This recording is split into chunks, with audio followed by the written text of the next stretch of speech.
और देश का प्रधानमंत्री हैं, वो किसको खत्म करना चाहता, किसी को मरवाना चाहता, किसी को खत्म कर देना, अभी हम क्या कर सकते हैं। लोकतंत्र में विपक्ष जो होता है वो सरकार का आईना होता है, आँख होता है, और ये नहीं चाहता है कि देश में विपक्ष रहे।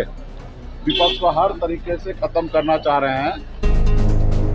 यहाँ पर मैं आपको बयान दिया, बयान से थोड़ा तकलीफ हो गया मोदी जी को, और यहाँ से मुड़े और सिवान के बाद जैसे सीतामढ़ी पहुंचे सुरक्षा गायब हो गया। तो आरक्षण मोदी जी किए EWS, जिसमें शेख पठान का आरक्षण हुआ कि नहीं हुआ? हुआ ना। लड़ाई संतुष्टिकरण और तुष्टिकरण, ये दो धाराओं के बीच लड़ाई है। देखिए, प्रदेश का प्रधानमंत्री हैं, वो किसको खत्म करना चाहता, किसी को मरवाना चाहता, किसी को खत्म कर देना, अभी हम क्या कर सकते हैं। लोकतंत्र में विपक्ष जो होता है वो सरकार का आईना होता है, आँख होता है, उनको दिखाया जाता है।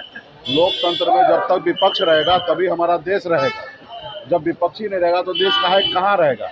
और ये नहीं चाहता है कि देश में विपक्ष रहे। विपक्ष को हर तरीके से ख़त्म करना चाह रहे हैं।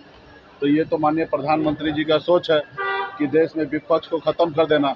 और कभी भी सरकार का खूबसूरती किस में होता है? जब विपक्ष उनको विधानसभा हो, विधान परिषद हो या लोकसभा हो, राज्यसभा हो, सरकार का किया हुआ काम को अगर आईना दिखाए तभी वही देश होता है। नहीं तो फिर तो वो राजा वाला काम हो जाएगा, हिटलर वाला काम होगा।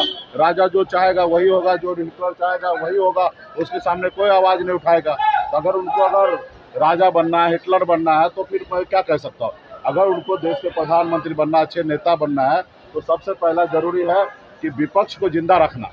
तो आज उनका कर्तव्य है कि अगर हमारे संविधान को जिंदा रखना चाहते हैं, लोकतंत्र को बहाल करना चाहते हैं, तो विपक्ष को जिंदा रहना चाहिए।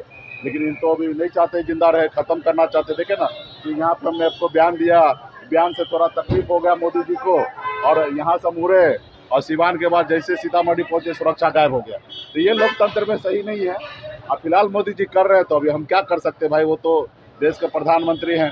और तो है, हमारे देश के जनता को पता है कि सही क्या है, गलत क्या है, और देश का जनता है ना 4 तारीख को निर्णय लेंगे। आरक्षण को लेकर सियासत तेज है। लालू जी ने जब से कहा है मुसलमानों को आरक्षण मिलना चाहिए, तो उसके बाद सियासत तेज है।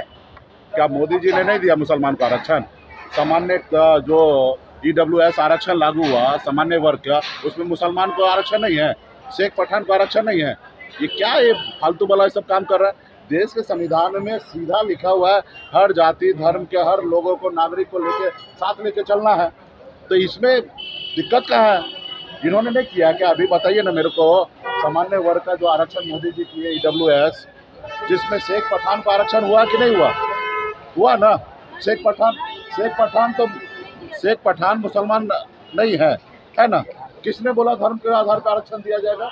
धर्म का आरक्षण, धर्म के नाम पे नहीं, धर्म के नाम पे कभी संविधान में आरक्षण दिया ही नहीं जा सकता है। धर्म के नाम पे आरक्षण कभी दिया ही नहीं जा सकता है। सामाजिक आरक्षण की बात कर रहे हैं। हाँ, सामाजिक आरक्षण के लिए समाज जरूरी है। जो धर्म के नाम पे आनंद सिंह जेल से बाहर निकले, शराबबंदी खत्म करने की बात कर रहे हैं। अब देखिए, सरकार का यशस्वी रहा है कि ना बचाते हैं ना फंसाते हैं। अब मोदी और नीतीश जी जो करेंगे। हमसे जुड़े रहने के लिए हमारे YouTube चैनल को सब्सक्राइब करें और नई वीडियो की नोटिफिकेशन के लिए बेल आइकॉन को दबाएं। अगर आप ये वीडियो Facebook पर देख रहे हैं तो लाइक जरूर करें और ज्यादा से ज्यादा शेयर करें। धन्यवाद।